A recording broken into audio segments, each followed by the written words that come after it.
বালককে ডেকে আনা হচ্ছে, বলা হচ্ছে বলো তুমি নাকি তোমার রবের নাম দিয়ে মানুষের ট্রিটমেন্ট করা শুরু করেছো।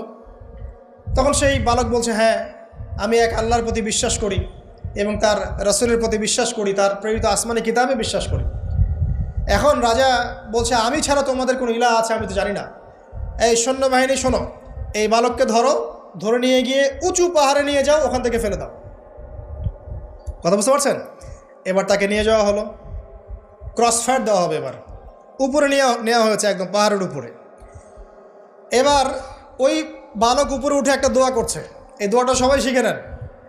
ওই বালক উপরে উঠে দোয়া করছে, আল্লাহুম্মা কফিনিহিম বিমা শি'তা, আল্লাহুম্মা কফিনিহিম বিমা শি'তা, আল্লাহুম্মা কফিনিহিম বিমা শি'তা। পাহাড় থরথর করে কাঁপা শুরু করলো এবং ওই সৈন্যবাহিনী পাহাড় থেকে পড়ে গেল, বালকের কিচ্ছু হলো না।